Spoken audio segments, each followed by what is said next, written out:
This is about how to be not trapped into the caught up mind, or this may be about not to be self-centered.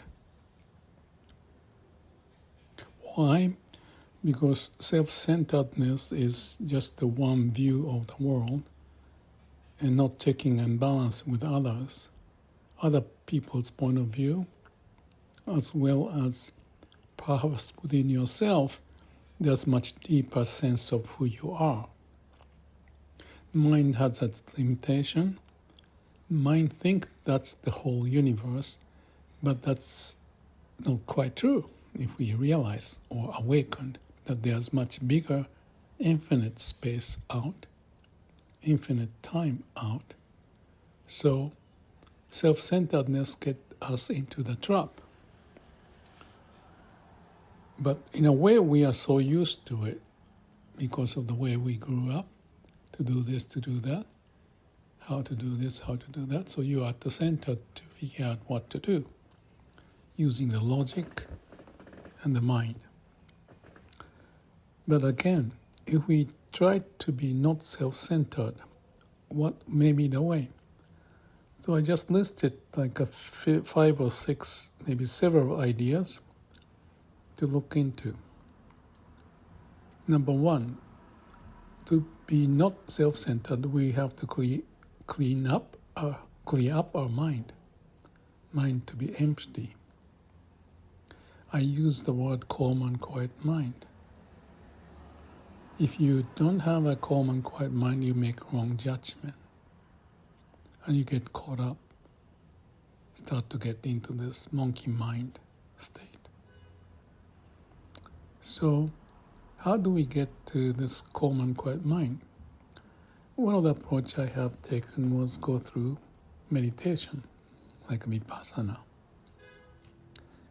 In Vipassana, 10-day course, you start with Anapana, which is focusing on the breathing, 3-4 days, and then into the Vipassana, which is more of a checking your inner body sensation across your whole body field.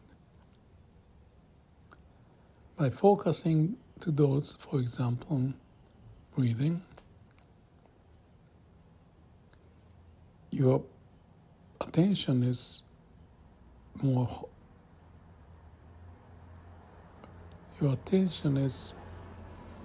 focused on that and not so much in the mind space. So you open up your mind. The mind becomes calm. When the thought pops up, you let go.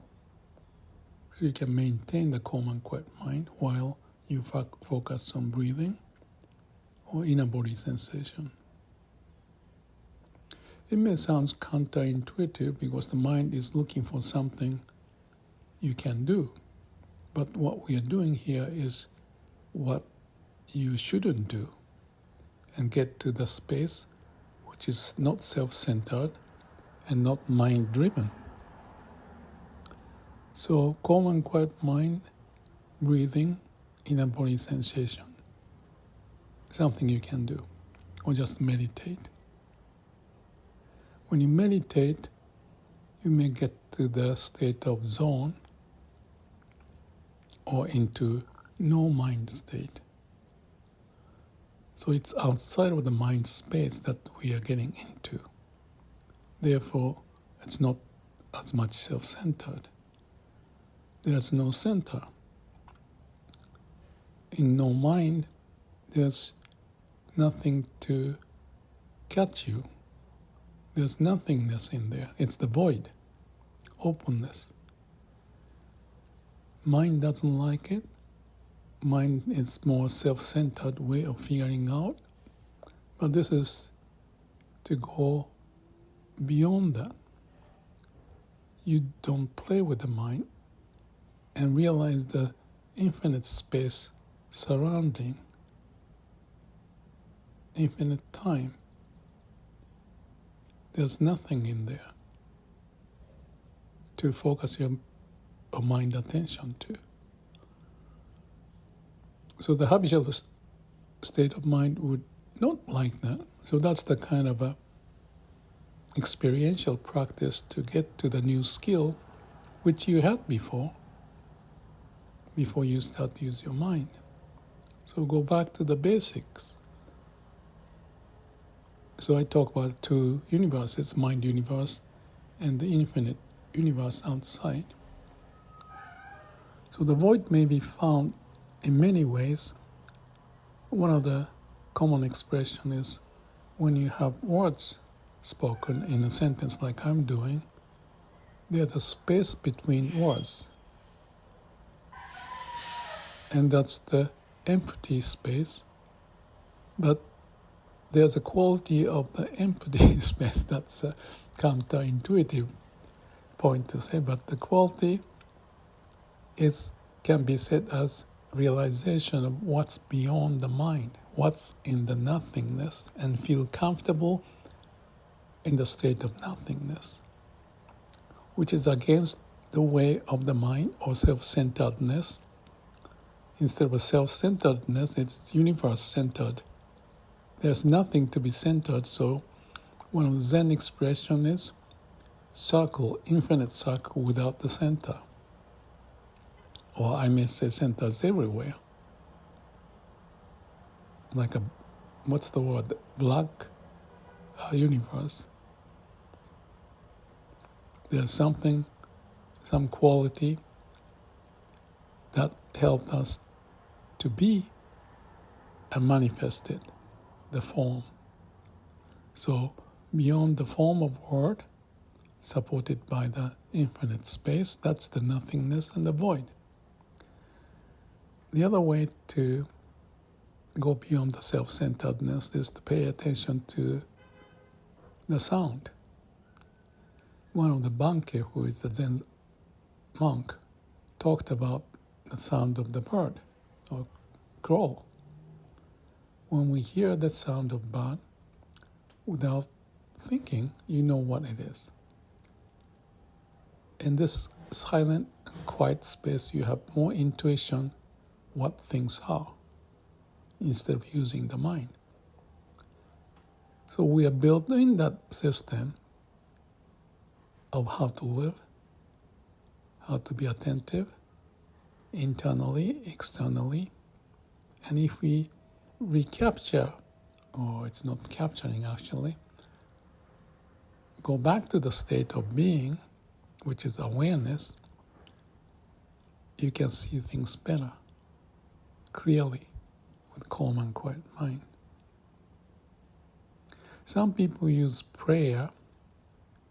In the Buddhism, it's called the Shin Buddhism, they talk about Amida Buddha. So they chant or think of Amida Buddha would save us. So there are varieties of ways. Some are chanting many times. Others maybe just think about it or say chanting once is enough. Then you can relate to the idea of the Amida Buddha helping you. So it's like a faith. Let go of yourself to be taken over by God, or in this case, Amida Buddha. So it's a prayer. Let go your mind. The same idea. Much simpler, or all would work, but simpler may be when you look around. You see things, but there's that emptiness making those things to be there. So our mind is picking up what's there, the desk, book, bed, pillow, whatever, and look outside. But there's emptiness that makes that room to be a room with furnitures, for example. So pay attention to the emptiness, the void, that makes things happen, including ourselves. So when you have that sense, you feel emptiness in ourselves. And within emptiness is the surprising fact of our functioning of life. that we realize. So it's beyond the self-centeredness, but openness, infinite openness, large space, infinite space, and there, the billions of galaxies and the stars and billions of people and me. That's what it is.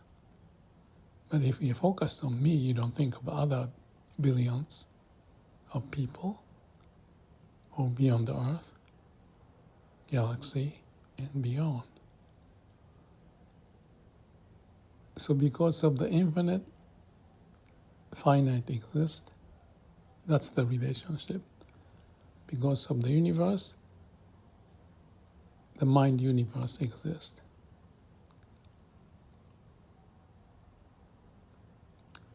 One other way maybe just go out, be with the nature. Or actually you don't have to go out, you can just wash the dishes. Focus on things that you have to do. And appreciate that you can do and pay attention to that act of doing.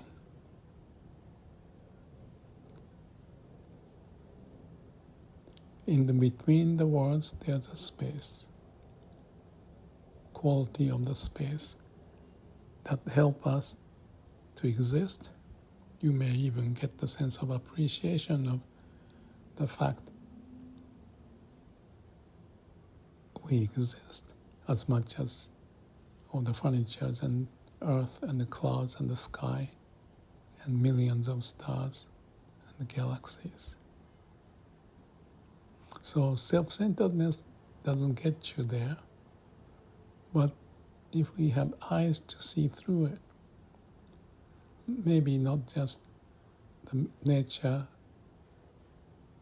and outside sky, blue sky, cloud moving, but also some paintings, poems, actions of sports,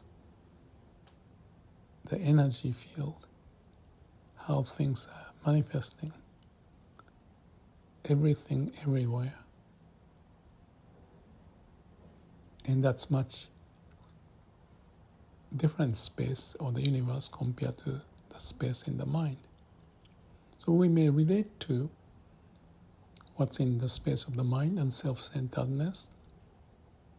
There's a reason for that self-centeredness to come out. And if you know that, but knowing from wider, infinite space of how you or we came as we are, there's that awakening, appreciation of why we are here, what is this existence, and the meaning of life, possibly. And the meaning of life is between the words, possibly, that you appreciate. So maybe this sounds like a far-fetched story for some, but I tend to think or believe that we came from there, we go back there, we are there if we notice it. And when we have that awareness, the thought, self-centeredness, ego, all of that may be checked and balanced and even evaporate to find the space, only exists because of the relationship to the bigger, wider, infinite universe, and find wondrous phenomena